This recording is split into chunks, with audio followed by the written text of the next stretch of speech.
C'est donc ma joie de pouvoir vous apporter une sorte de conclusion à tout ce que le Seigneur a fait pour nous, pour mettre le sceau à la perfection, comme dit la parole. Et vous qui nous suivez aussi, vous faites bien, parce que ce ministère a été placé ici pour vous, pour cette génération, et il y a beaucoup de choses à recevoir. Mais parmi toutes ces choses que Dieu nous rend capables de recevoir, plus vous recevez des choses et plus vous êtes riche.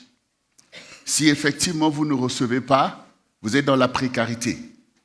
Vous allez dépenser le peu que vous avez et vous n'avez plus rien. Et vous tombez donc dans une pauvreté. Mais si au contraire Dieu ouvre pour vous les sources de la vie et que vous êtes approvisionné, alors vous croissez et vous arrivez dans l'abondance. Et ici, nous sommes dans l'abondance pour posséder les vraies richesses de la vie qui nous conduisent jusque dans l'éternité. Le Seigneur donc nous a établis dans une année où nous nous mesurons à la prééminence que Dieu a établie pour nous dès avant la fondation du monde. C'est à nous de nous intéresser aux choses qui nous concernent, de la part de Dieu, pas des choses que nous désirons nous-mêmes, qui sortent tout simplement de notre propre réflexion, notre désir. Non, des choses qui ont été établies pour nous. Et ce sont des choses fortes, des choses puissantes, des choses qui nous dépassent. Comme les enfants, quand ils naissent dans la maison de leurs parents, ils voient certaines choses, mais ils ne réalisent pas encore la position de la famille, la puissance de la famille, les richesses de la famille. Et donc, c'est au fur et à mesure qu'on leur donne l'instruction.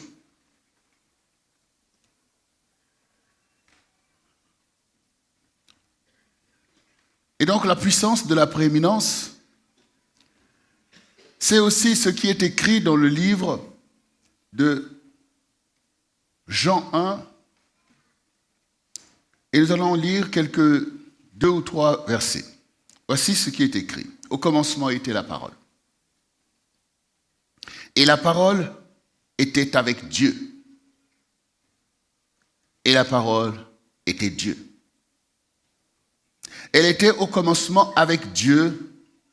Toutes choses ont été faites par elle et rien de ce qui a été fait n'a été fait sans elle. Elle était la vie et la vie était la lumière des hommes. Au commencement était la parole. C'est la vérité qui doit s'imposer à chacun d'entre nous. Et puisque la parole était au commencement, donc c'est une parole donc, qui libère une prééminence, qui nous fait savoir des choses qui étaient des choses premières, dans lesquelles Dieu veut nous inscrire. Si Dieu nous dit ce qui était au commencement, c'est qu'il veut nous révéler un héritage. Il veut nous donner une solution. Parce qu'au quotidien, nous voulons bien faire. Nous voulons réussir des choses, mais nous voyons que ce n'est pas aussi simple. Il y a des embûches, il y a des choses qui nous manquent. Il y a la puissance qui peut manquer. Alors on se débrouille et certains sont enclins de se laisser manipuler par le diable pour aller chercher des puissances maléfiques. Et ta situation ne fait que s'aggraver, d'aller voir des marabouts ou alors de tâtonner à gauche, à droite, aller lire des livres de magie parce que tu crois que la magie va t'aider à avoir je ne sais pas quoi ou une position. Mais ton Dieu qui t'aime, il te dit au commencement était la parole. Tu cherches Dieu, Dieu te dit au commencement était la parole. Et la parole était avec Dieu. Et la parole était Dieu. Donc il y a un lien, il y a une alliance, il y a une force entre Dieu que tu cherches et la parole qu'il a déclarée. Au commencement était la parole. Autrement dit, pour nous qui sommes ici, d'être baignés dans la parole, d'être rappelés de la parole, c'est tout simplement une prééminence. Que ce soit tout à l'heure l'apôtre William qui rappelait au CRC que vous êtes les uns et les autres, ce que Dieu a dit et ce qu'il va faire, ce qui est logique pour nous, logique pour vous, puisque la parole de Dieu est présente, elle est prégnante, elle est prédominante au milieu de nous. Nous sommes là pour accomplir la parole. Personne ne veut aller rechercher des challenges pour les choses que nous ne pourrons pas faire. On ferait des petites choses, c'est mieux. Mais si nous faisons des grandes choses, ce n'est pas par ambition. C'est que ces choses s'imposent à nous. Et où est la force pour faire ces choses? Au commencement était la parole. Donc c'est s'intéresser à la parole. C'est par la parole que nous allons tout comprendre. Pourquoi nous devons faire telle chose? Pourquoi nous le faisons? Comment nous allons le faire? C'est la parole qui s'impose. Et quand Pasteur Jocelyne parlons de la place des frères, la place légitime des frères, celle qu'il faut occuper, bien sûr, ce sont comme des rappels qui peuvent être pour certains peut-être un rappel choquant. Mais au commencement était la parole. Il n'y a que la parole qui peut nous choquer. Mais c'est vital en fait que la parole nous choque. Quand quelqu'un est en train de mourir, il faut lui envoyer un choc électrique, sinon c'est fini. Donc c'est vital que Dieu nous rappelle quand la déliquescence est là. Veut quoi? Dieu va oublier sa prééminence pour laisser périr ses élus? Non, il va rappeler ses élus. La Bible, on le lit, la Bible, on voit bien tout ce que Dieu a dit à Israël, comment le Seigneur peut être parfois même sévère pour traiter race de vipères et de ci. Et ce n'est pas parce que Jésus n'aime pas son peuple, au contraire, c'est qu'il veut faire stopper une dérive. Et c'est préjudiciable, puisque Dieu a dit des choses, il règne par sa parole, et voici maintenant sur la terre, comme on a entendu dans les derniers temps, du n'importe quoi, de l'impureté, de la méchanceté. Où sont mes élus qui vont accomplir mes mandats sur la terre? Où sont ceux qui sont attachés à la parole prophétique, celle qui a été dite au commencement? La parole était la vie, et la vie était la lumière des hommes.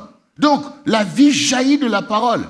Et la vie doit être une lumière des hommes. C'est-à-dire, la vie que nous devons vivre doit révéler la gloire de Dieu. Doit révéler les principes, les valeurs qui montrent l'importance de la vie. Le Seigneur, il dit, le voleur ne vient que pour dérober, égorger et détruire, mais il veut détruire la vie. Il veut détourner le sens de la vie.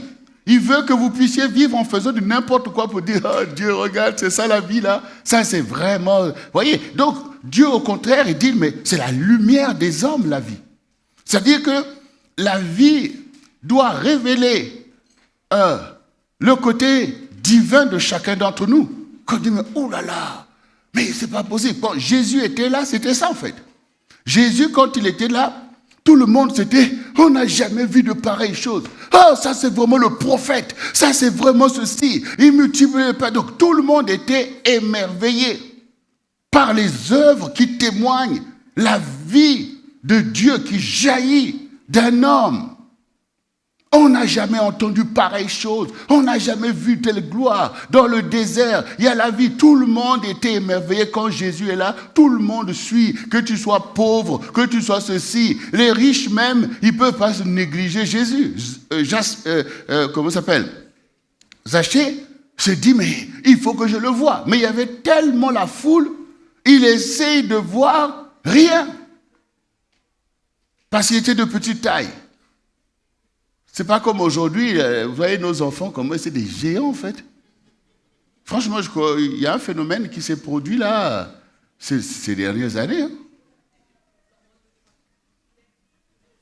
L'hormone de croissance. Parfois, même, non, mais c'est quand même bon. Voilà, mais l'important, c'est que ce soit des géants de Dieu.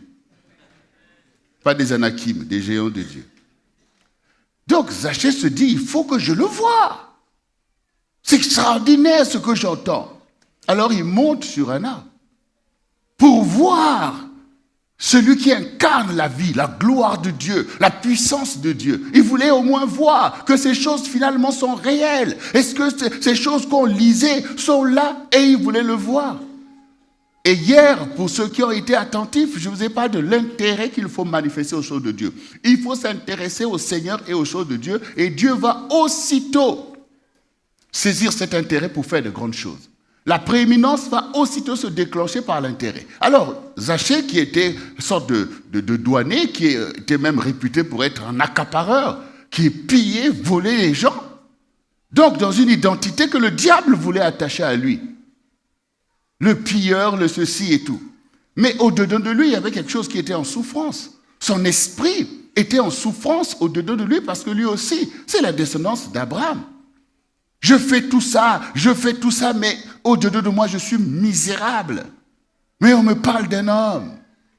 On me parle d'un homme qui manifeste la gloire de Dieu. J'aimerais au moins le voir. Ça veut dire qu'il y avait en lui une attente, un désir de sortir du carcan dans lequel il s'était retrouvé lui-même par le statu quo, les réalités de la vie, par l'oppression démoniaque et toutes ces choses. Alors il est monté. Vous imaginez quelqu'un qui a plein d'argent, on dit c'est un tel, et puis en train d'essayer de monter sur un sycomore, tout ça. Mais le sycomore, c'est un arbre qui pousse comme ça, il n'a pas des branches à côté, donc il faut monter. Il s'est tellement même égratigné le ventre peut-être pour monter sur le sycomore, parce qu'il voulait voir la gloire de Dieu. Dieu qui connaît toutes choses a vu cette attente. Alors, il a dit, Zachée, descends. Aujourd'hui, je veux demeurer chez toi. Et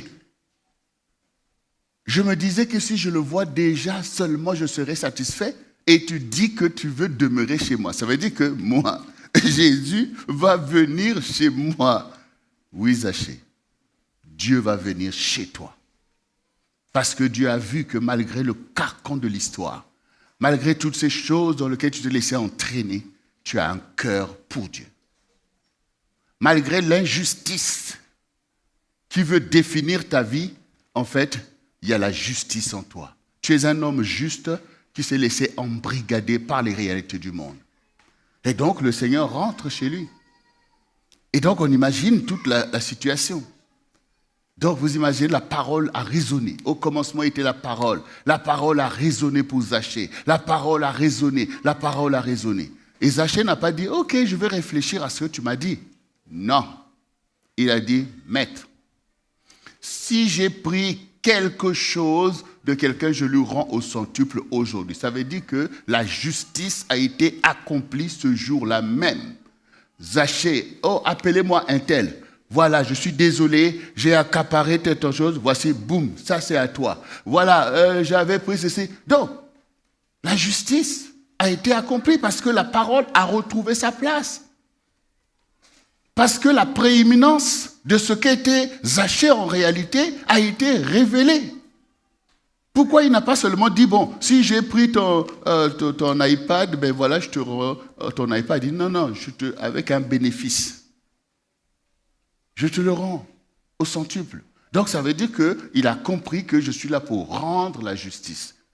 C'est vrai, après la Bible ne nous dit pas la suite, mais certainement, il fait partie de ces personnes, de ces disciples qui étaient là après Jésus, parce qu'il avait été illuminé lui-même par la parole qui est venue vers lui. Donc nous aussi, aujourd'hui, bien-aimés, dans notre programme, toi tu es un homme, l'homme responsable, tu es une femme responsable ici. Ce qui est important pour nous, c'est de revenir à la parole, de laisser la parole dominer sur nous. Parce que la parole, c'est Dieu. La parole était avec Dieu. En elle était la vie, et la vie était la lumière des hommes. Jésus, c'est la parole.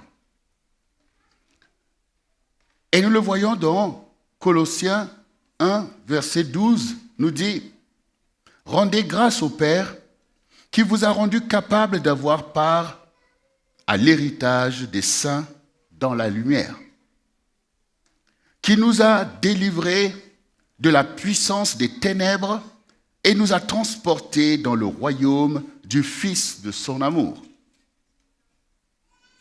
en qui nous avons la rédemption, la rémission des péchés. Il est l'image du Dieu invisible, le premier-né de toute la création. Car en lui ont été créées toutes les choses qui sont dans les cieux et sur la terre, les visibles et les invisibles, trône, dignité, domination, autorité. Tout a été créé par lui et pour lui. C'est le Dieu de toute prééminence. C'est lui le premier. Dieu s'est engendré lui-même. Et il lui a donné tout pouvoir dans le ciel, sur la terre et sous la terre. La prééminence, c'est la vérité de ce qui est spirituel. Donc, quand tu parles de Jésus, quand tu dis « je suis chrétien », tu fais bien de le dire. Ça veut dire que tu es un petit Christ. Mais tu dois savoir en qui tu as cru. Tu dois savoir que tu as besoin de Jésus. Il est ton alpha et ton oméga. Et qu'il est la parole de Dieu pour toi, la parole vivante, celle qui est révélée, qui a été consignée dans la pierre, dans les tables de la loi, celle qui t'a été donnée dans le rouleau. Il est cette parole, mais il est la parole vivante, cette parole spirituelle qui t'accompagne, qui te visite en songe, en vision, toujours pour te ramener à la parole. Le vrai Dieu te ramène à la parole.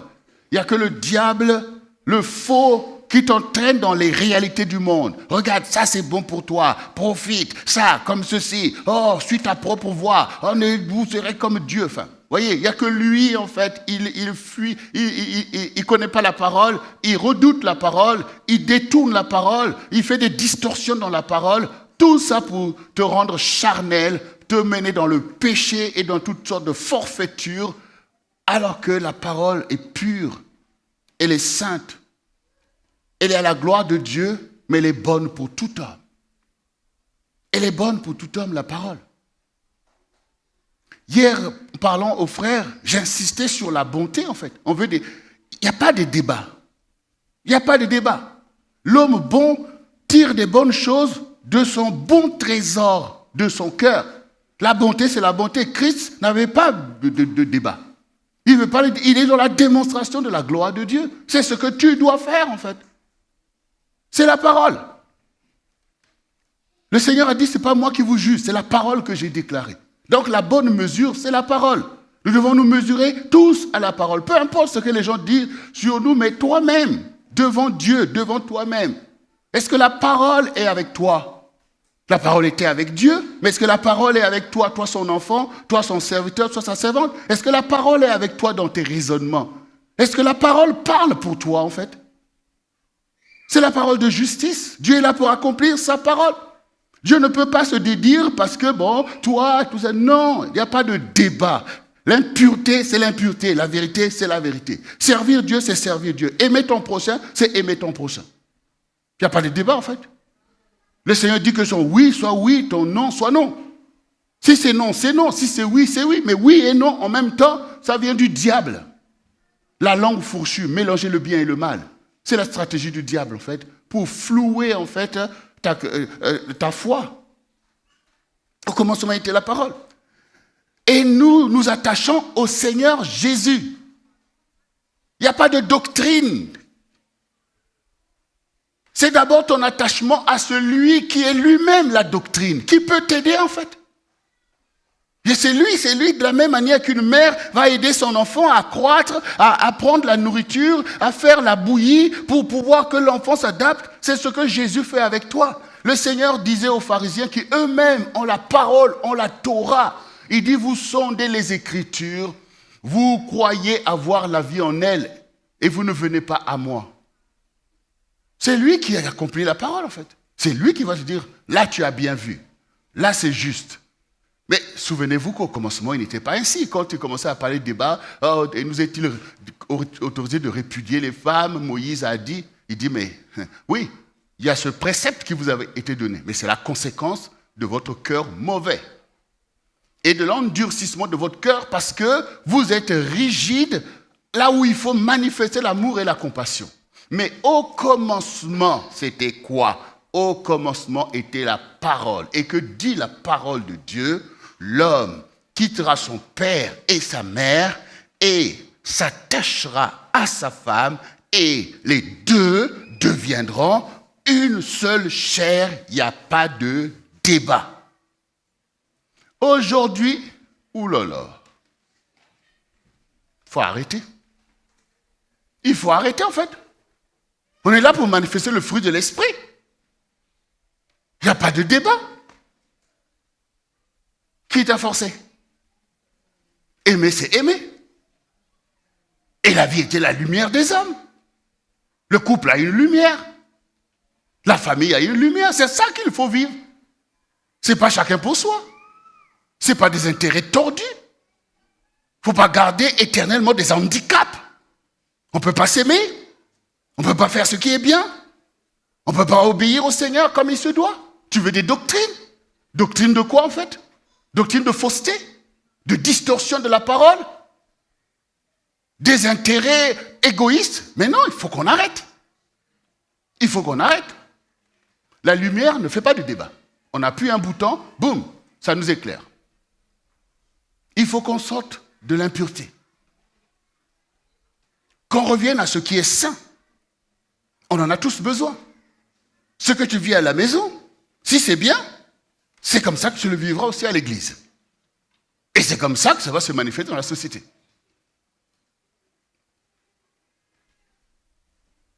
Au commencement était la parole. Et Jésus est avec nous.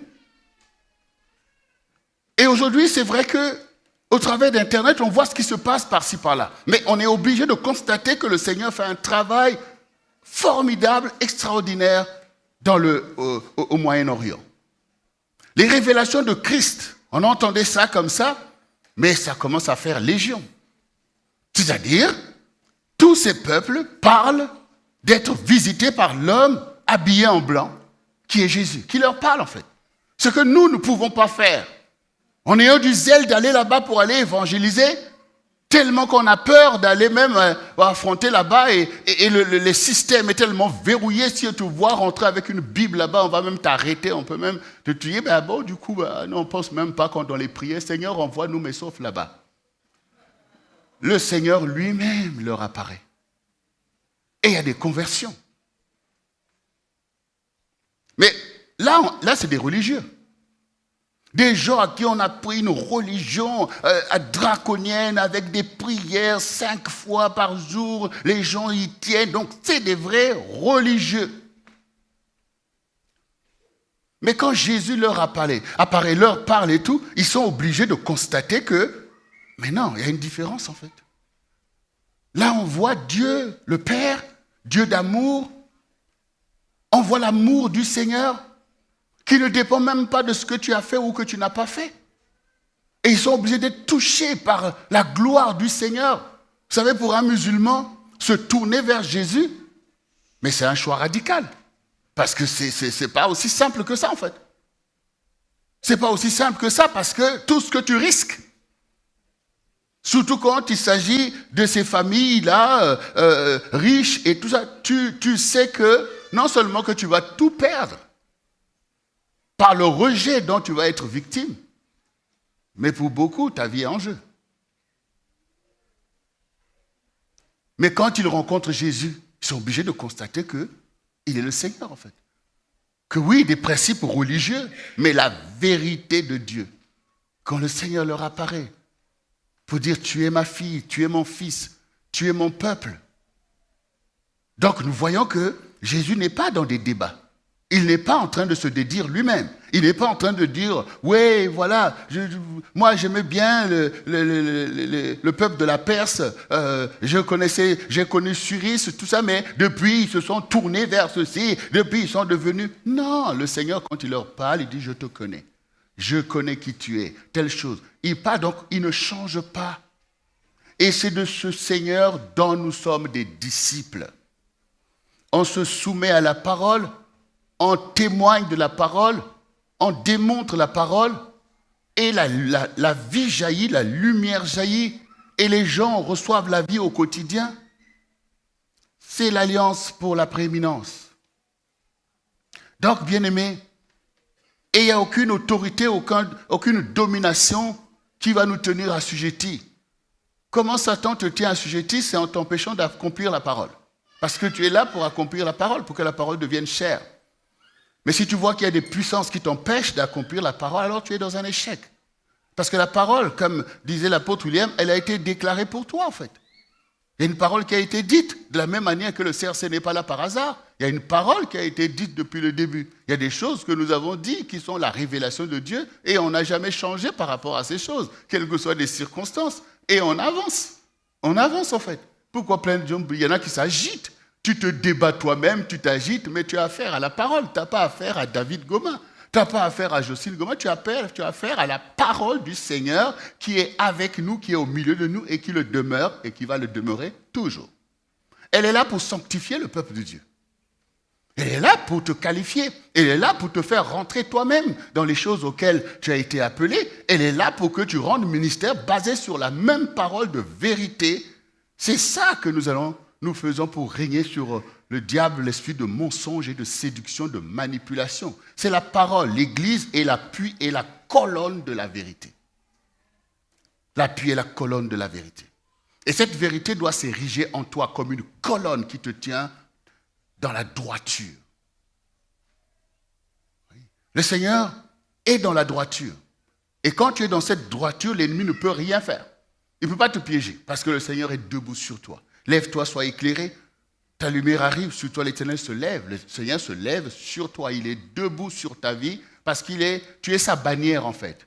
Tu es la bannière de Christ. Ta vie démontre que Christ est vivant. Quand tu arrives, les démons sont dans la débandade parce qu'ils voient que Christ est avec toi. Et le Seigneur veut vivre en toi l'espérance de la gloire. Donc, c'est notre choix, c'est notre prééminence. Ces choses, nous ne les avons pas méritées. Dieu les a méritées pour nous. Mais nous, on rentre dans l'héritage. Vous voyez, c'est comme quand vous êtes appelé à la royauté. À un moment donné, c'est ton tour, rentre dans la royauté. Sans faire un concours, boum, tu deviens le roi, tu deviens la reine. Et nous rentrons dans ces choses. Et nous sommes sanctifiés par la vérité.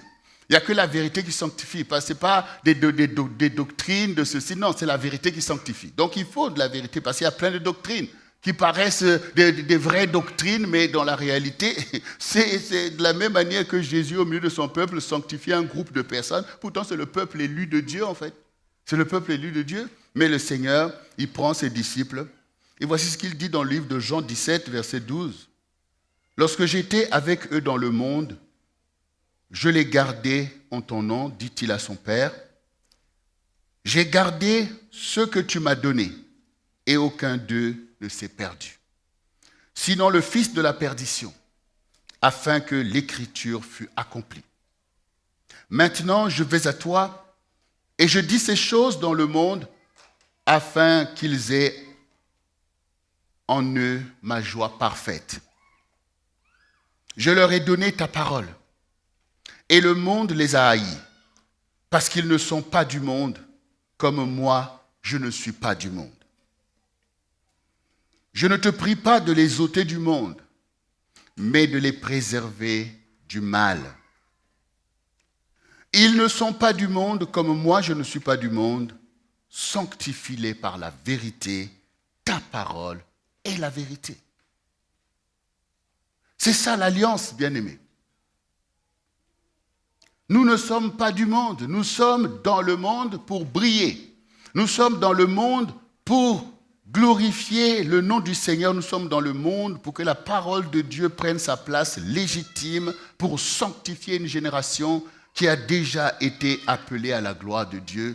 Le prix a été payé, le sang a été versé et cette parole doit régner, elle doit s'établir. Et j'aime bien comment le Seigneur qui nous a appelés centre du réveil chrétien dès le début nous a défini c'est quoi le réveil à ses yeux. Parce que c'est quand même ça notre sujet. Quand tu es le centre du réveil chrétien, ça veut dire que ton sujet c'est le réveil et comment tu es le centre pour que le monde puisse vivre ce réveil. Alors le Seigneur nous a révélé que le réveil c'est quand la parole est partout. Quand la parole prend sa place dans l'histoire.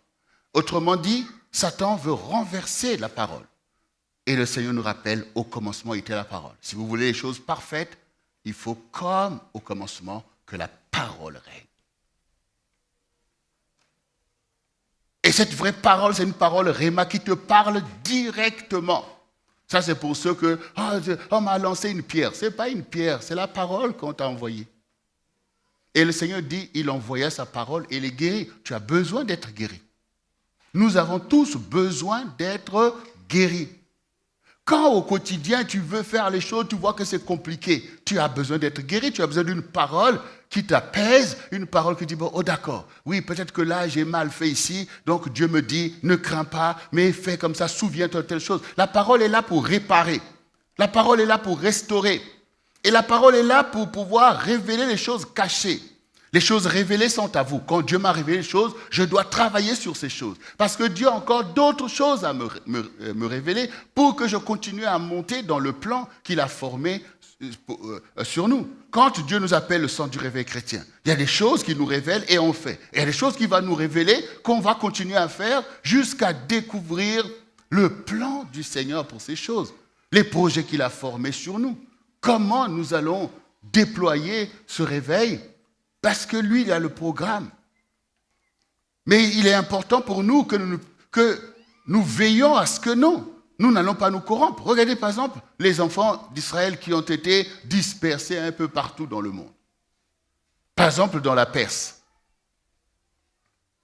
Mais le Seigneur leur avait dit que je me souviendrai de vous après 70 ans, ce qui est la vie d'un roi. Donc ça veut dire, n'oubliez pas votre identité. Priez pour le bien de la ville, mais multipliez. C'est-à-dire qu'en tant que peuple, même si vous êtes dans des conditions difficiles, il faut savoir que Dieu est un Dieu d'alliance et qu'il ne se départit pas de ses alliances. Ça veut dire que ce qu'il a commencé avec vous, même dans des conditions difficiles, il va le poursuivre. Vous devez multiplier, vous êtes mon peuple. Je connais les projets que j'ai formés sur vous.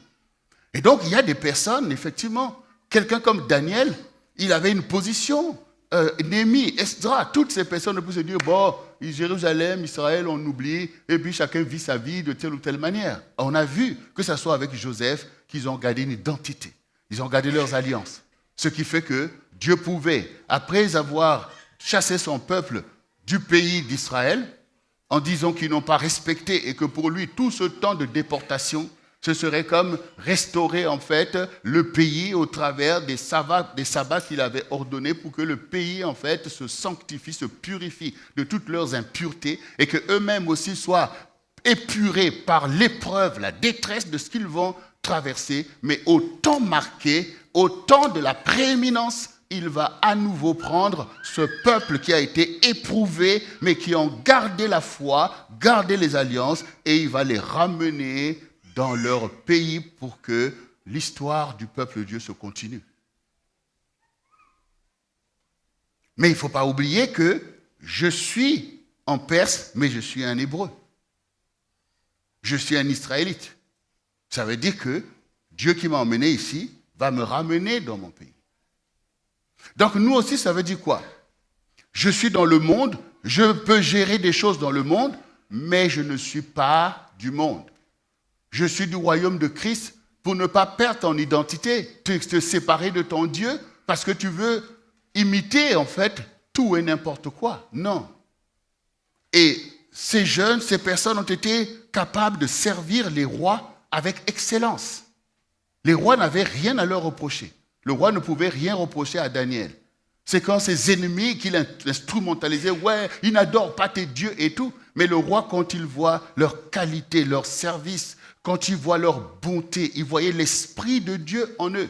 Ce qui fait qu'au moment où Dieu maintenant les a délivrés, lui, il est maintenant en train de dire que celui qui va critiquer le Dieu de Daniel, il aura des problèmes. Voilà. Donc, même dans des temps difficiles, ce qui importe pour nous, c'est le trésor dans lequel nous tirons en fait les bonnes choses et le monde reconnaîtra que la parole de Dieu est en nous. Et le Seigneur dit, sanctifie-les par la vérité. Il n'y a que la vérité qui délivre. Ce n'est pas le mensonge. Le mensonge te donne, met l'illusion que j'ai pu m'en sortir. J'ai pu le dribbler, j'ai pu. Mais ce match-là, il est perdu d'avance. Tes dribbles-là ne servent à rien. C'est même une catastrophe pour toi. Au contraire, il faut se soumettre à la parole, reconnaître la parole et revenir dans la droiture, revenir dans la bénédiction et dans l'alliance, parce que le Seigneur qui lui-même t'a appelé, connaît la gloire aussi qu'il t'a destinée. Bien-aimé, ce que le Seigneur nous a promis, c'est la gloire de Dieu, c'est-à-dire la vie. Et ici, dans Jean 17, nous pouvons lire le verset 24 qui nous dit « Je leur ai donné la gloire que tu m'as donnée, afin qu'ils soient un comme nous sommes un, moi en eux et toi en moi, afin qu'ils soient parfaitement un, et que le monde connaisse que tu m'as envoyé et que je les ai envoyés comme tu m'as, et que je les ai aimés comme tu m'as aimé. Père, je veux que là où je suis, que ceux que tu m'as donnés soient aussi avec moi, afin qu'ils voient ma gloire, la gloire que tu m'as donnée, parce que tu m'as aimé avant la fondation du monde. » C'est l'unité. Ce sont les saintes alliances qui permettent au Seigneur de se multiplier en chacun de nous et de faire de nous la lumière du monde et le sel de la terre. Le Seigneur nous aime et nous devons aimer le Seigneur et nous aimer les uns les autres. Ça ne peut pas trouver sa place au milieu d'une telle alliance. Parce qu'il n'y a pas de place, il est rempli de haine, de colère. Et donc il n'y a que ceux qui se soumettent, reconnaissent, prennent en eux les sentiments qui étaient en Jésus, qui peuvent véritablement communier avec Dieu. Et nous sommes là pour communier avec Dieu, parce que ce n'est que ce que tu reçois que tu peux donner. Ce n'est que ce que tu reçois qui peut te donner la vie. Si tu ne reçois pas la vie, tu n'as pas la vie. Tu essayes de te débattre, mais tu n'as pas la vie. Or, ce qui importe pour nous, c'est la vie. Ce qui importe pour chacun de nous, c'est la vie. Dans nos maisons au CRC, c'est la vie qui doit prévaloir. Car comme nous avons lu, le Seigneur dit « Je connais les projets que j'ai formés sur vous. » Dit l'Éternel, projet de paix et non de malheur, pour vous donner un avenir et de l'espérance. Vous m'invoquerez et vous partirez. Vous me prierez et je vous exaucerai. Vous me chercherez et vous me trouverez si vous me cherchez de tout votre cœur. Donc, notre prééminence, c'est que Dieu a déjà tout préparé pour nous. Et pour que nous puissions rentrer dans ces choses, nous devons nous séparer du monde. Toutes les choses qui faisaient de toi l'homme charnel, la femme charnelle, il faut t'en séparer. Parce que tu as compris, ce n'est ni par force, ni par puissance, mais par mon esprit. Et donc, ce qui intéresse, c'est que Dieu connaît les projets qu'il a formés sur moi. Je n'ai pas à vraiment me débattre. Et quand j'ai parlé de l'esprit supérieur, le Seigneur m'a aussitôt montré ce qui était dans le monde. C'est-à-dire que Dieu, par l'esprit de la prééminence, te donne, en fait, l'esprit supérieur que nous avons vu hier. Mais en fait, dans le monde, le diable, comme il veut aussi créer son royaume et qu'il a besoin des hommes forts, des gens intelligents, ingénieux même au mal, pour monter son système terrible, pour manipuler, pour embrigader, ben en fait, lui, il te donne un QI surdimensionné. Parce que dans le monde, c'est ça. Quel est ton QI? Alors, tu vas aller mesurer ton QI et ceci et cela, en fait. Ça, c'est la dimension charnelle. Ça, c'est la dimension de l'intellect, en fait. Et donc, du coup, il y a des gens qui ont un QI surdimensionné pour aller faire des choses. Mais ça, ce n'est pas ce que Dieu donne, en fait. Dieu, il te donne l'esprit supérieur. C'est très différent. Ce qui est spirituel et ce qui est chair, en fait. C'est-à-dire, le Seigneur dit, la connaissance augmente l'orgueil. Vous voyez, parce que quand vous avez ce QI, vous êtes là dans l'orgueil, vous êtes ceci, tu dis, je suis le premier, je suis ceci, mais le premier de quoi surtout?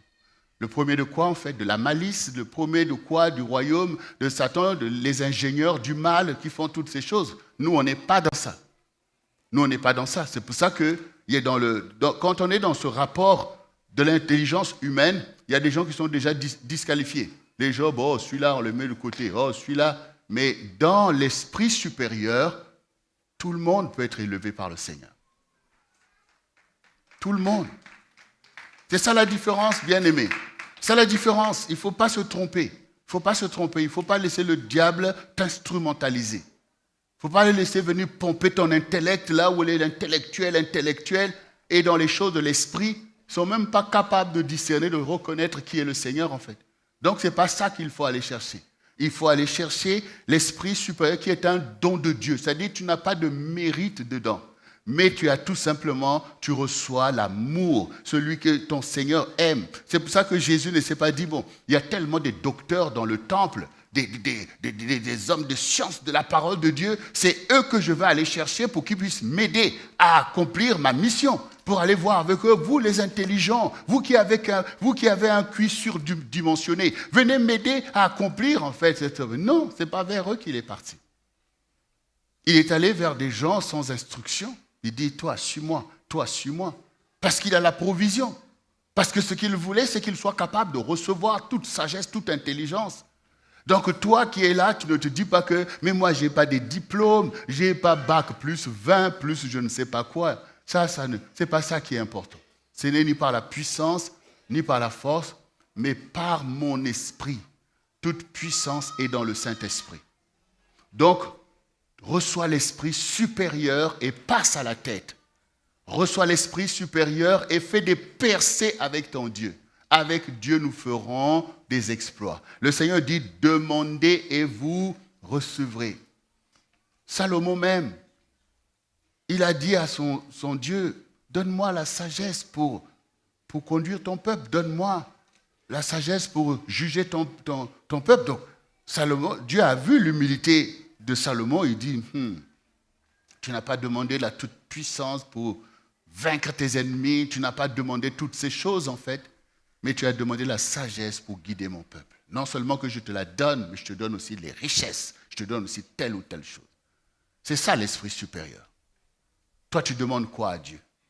Est-ce que tu demandes à Dieu que, Seigneur, donne-moi vraiment la sagesse pour que je puisse bien communier peut-être avec mon époux, avec mon épouse? Est-ce que tu demandes la sagesse pour que, Seigneur, que les âmes soient sauvées? Est-ce que tu demandes... C'est des choses qui te permettent de jouer un rôle dans le CRC. Est-ce que tu demandes ces choses devant Dieu? Des choses qui tiennent Dieu à cœur. Dieu veut faire l'œuvre du ministère. Le ministère est là pour nous tous.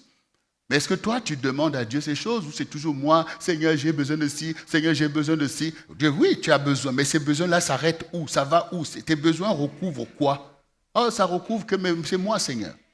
Tes besoins que pour toi. Non, il faut avoir les besoins pour les autres. Il faut avoir les besoins pour les autres. Seigneur, j'ai besoin de ci pour. Tu seras béni et tu seras une source de bénédiction. Et étends tes limites, en fait. Étends tes limites. Ouvre les yeux. Vois la détresse. Vois la détresse. Vois les choses. Vois la réalité du peuple de Dieu.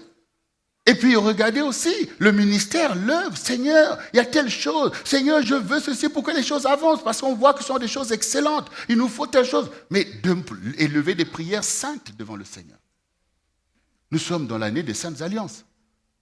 Donc, bien-aimés, l'Esprit supérieur est là pour nous guider. Et je veux prendre un dernier passage pour conclure maintenant ce message qui nous renvoie encore à la prééminence.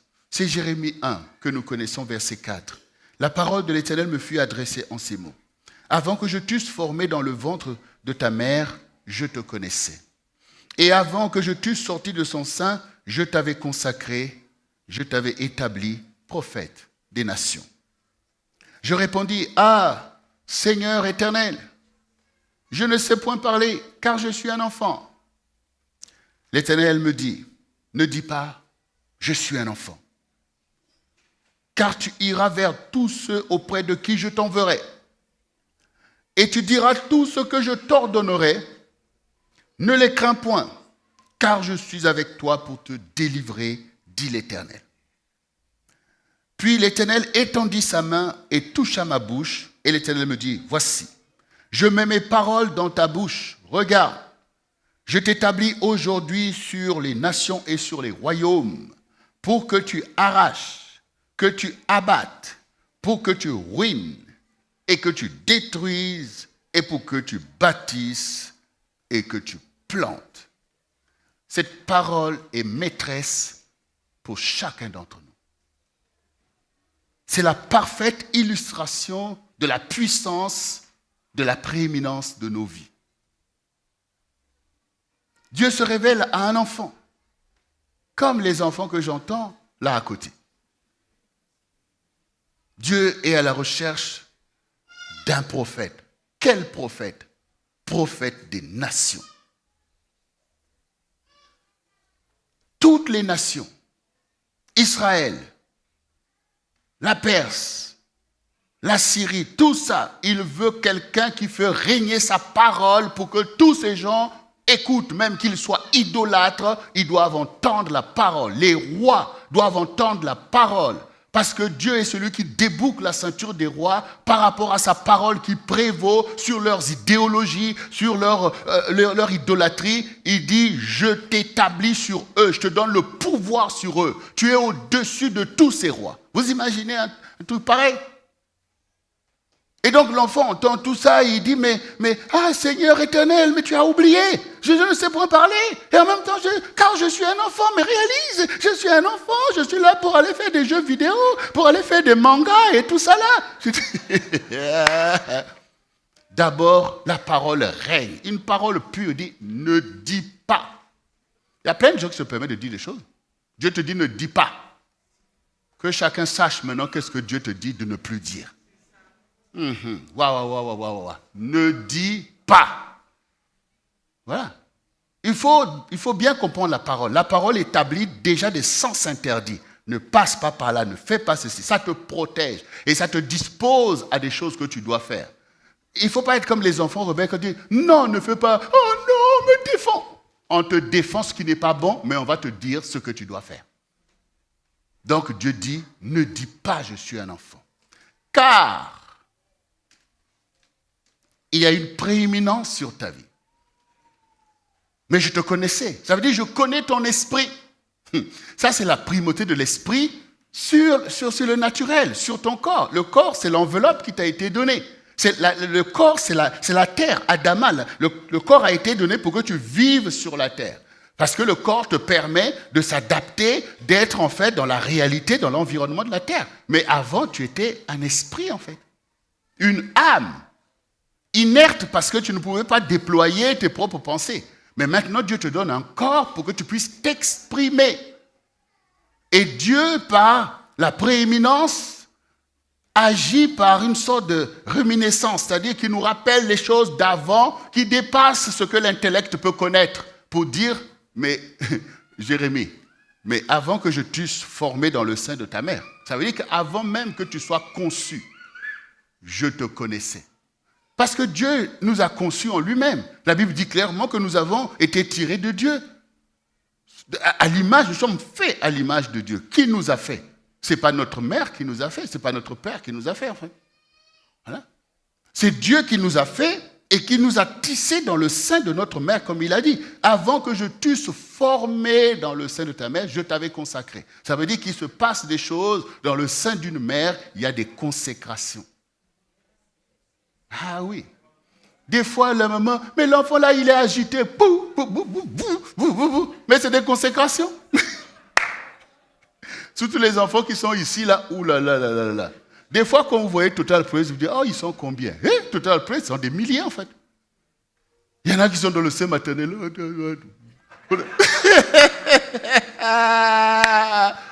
Je vous dis, quand c'est là, les mamans eux-mêmes savent.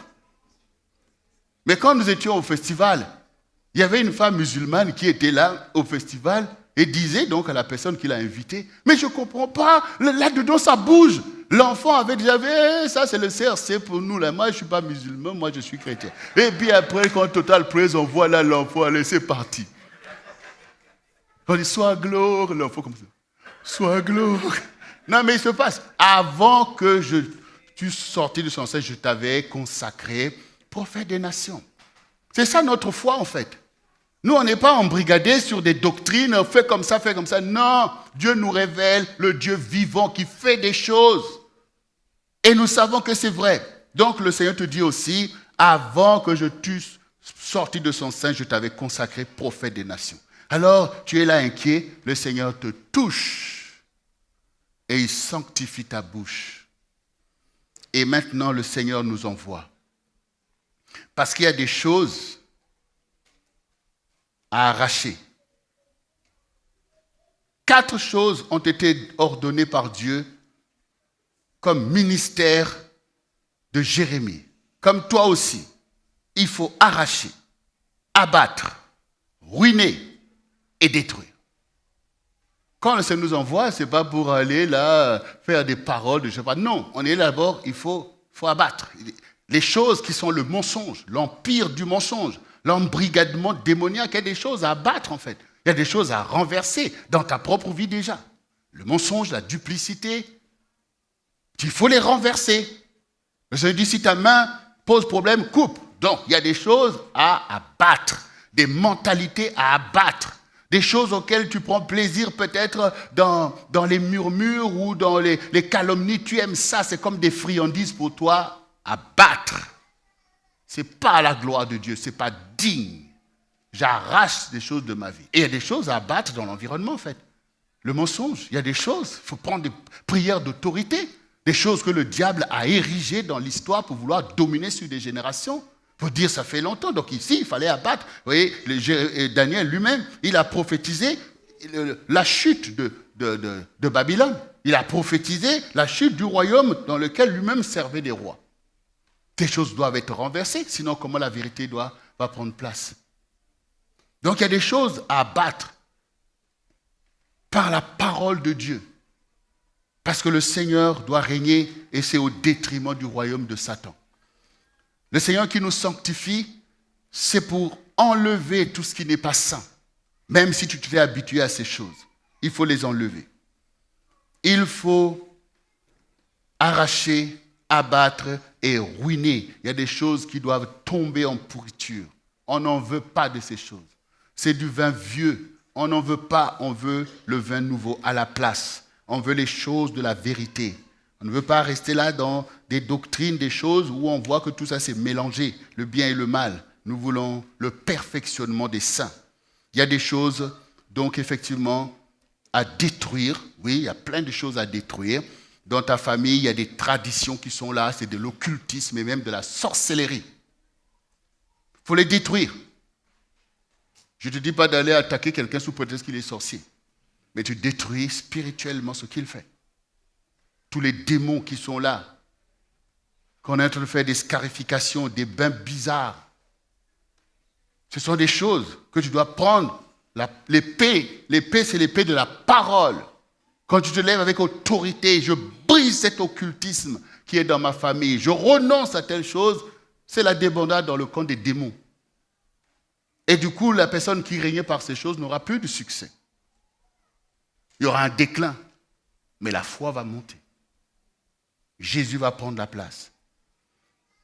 Mais en même temps, il ne faut pas faire, j'ai détruit, j'ai ruiné, j'ai tout ravagé, et puis tout est dans le chaos, allez, je m'en vais. Non. Il faut rebâtir. Il faut reconstruire. Dieu n'est pas le Dieu du chaos. Le Dieu qui change les choses pour des choses meilleures. Alors, bien-aimés, soyons travailleurs. Soyons exigeants avec nous-mêmes. Quand un homme s'enrôle dans l'armée, on fait de lui un soldat. Jésus-Christ nous sanctifie nous-mêmes et nous envoie comme des canaux pour sanctifier les autres et sanctifier la vie afin que la gloire de Dieu soit révélée. Alors, bien-aimés, nous ne sommes pas des gens qui sont obligés d'aller inventer des histoires sur leur vie.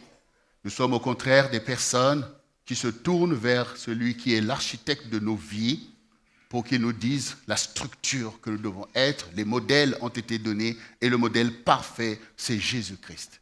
Tous les jours que chacun de nous se soucie d'être comme Jésus-Christ, et vous allez voir, l'harmonie va être là dans le corps, la gloire de Dieu va éclater, et nous serons en mesure d'éclairer notre génération, non pas par nos paroles, mais par la parole du Seigneur. Non pas par notre force, mais par la puissance du Saint-Esprit qui accompagne la sainte parole de notre Dieu.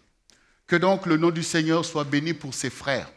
Les frères sont importants, comme Pasteur Jocelyne vient de le dire. Peu importe les rappels, mais ce qui importe, c'est la vérité. Notre place ne peut pas être remplacée par le zèle de nos sœurs. Leur zèle, elle est importante, et d'ailleurs, c'est pour nous que le Seigneur a dit, il ne faut pas que l'homme soit seul, je lui créerai une aide. Nous devons donc veiller à ce que notre aide soit en mesure de libérer son plein potentiel.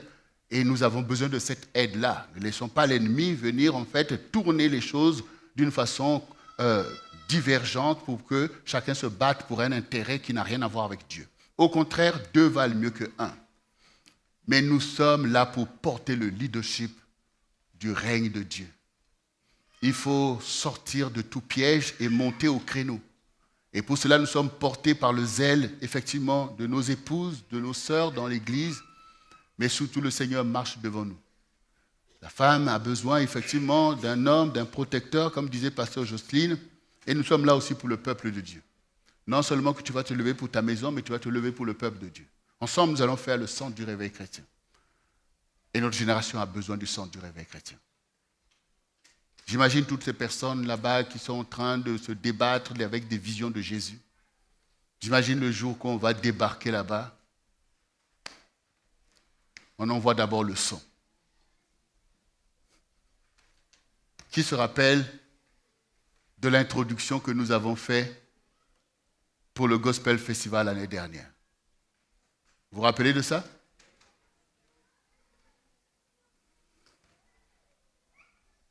Dieu est un Dieu de louange et nous sommes là pour élever sa louange. Que ces gens voient la gloire du Seigneur pour lequel ils prennent des risques. Ça sera une grande bénédiction. Mais par la grâce de Dieu, nous allons le faire parce que les frères passent à l'avant. Parce que les frères passent à l'avant.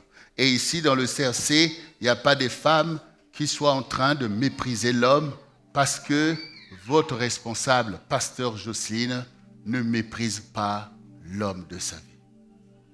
Et donc, il n'y a pas de place pour mépriser l'homme sous prétexte de ceci ou de cela. Il n'y a que l'honneur de faire ce pourquoi Dieu lui-même, dans sa préscience, a établi les choses.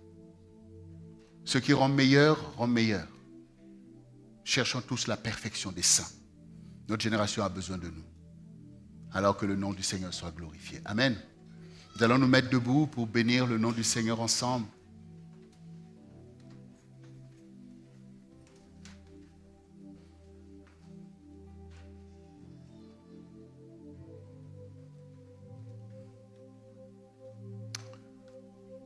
Répète après moi ces quelques paroles sur lesquelles je vais prier. Seigneur Jésus, je te dis merci pour ce que tu as fait pour moi. Ce que tu as fait pour ma maison. Ce que tu as fait pour le CRC. Ce que tu as fait pour l'Église et pour notre génération. Ce n'est pas en vain que j'ai écouté ta parole. Au commencement était la parole. Et la parole, c'est ma prééminence. Car désormais, je ne suis pas le résultat du statu quo et des réalités du monde. Je suis le résultat de ta parole. J'aime ta parole. J'accomplis ta parole. Je suis sanctifié par ta parole. Ta parole est la vérité. Merci Seigneur. Je suis réconcilié. Je suis apaisé. Dès maintenant, je sais que je suis victorieux sur Satan et sur ses œuvres. Car désormais, je rentre dans le repos du Seigneur. Ta parole m'a guéri. Ta parole m'a délivré. Ta parole m'a révélé. Tu m'as envoyé pour être comme toi. Aimer le Dieu et aimer mon prochain, tu m'en as donné le pouvoir.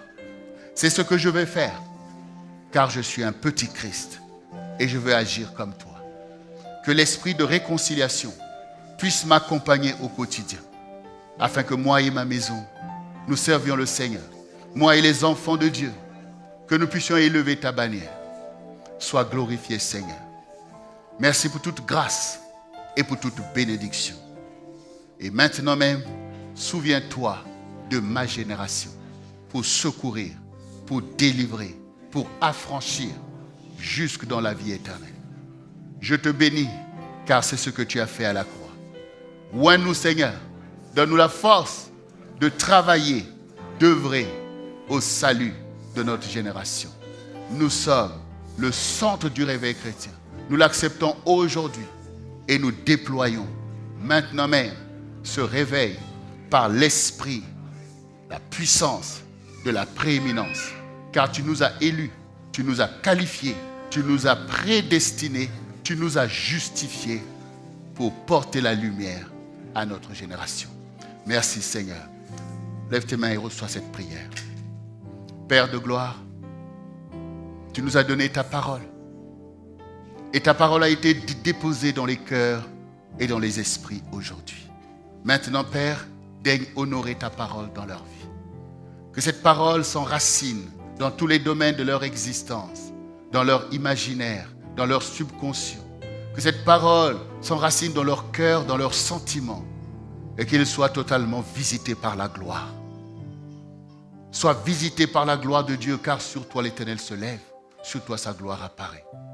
Sois guéri de tout maux, de toute maladie, de toute situation qui voulait te tenir dans la détresse et dans la souffrance, car Christ a pris sur lui toutes tes maladies. Il a été brisé pour tes iniquités et tes offenses, afin que tu reçoives l'héritage des sanctifiés. Je te bénis.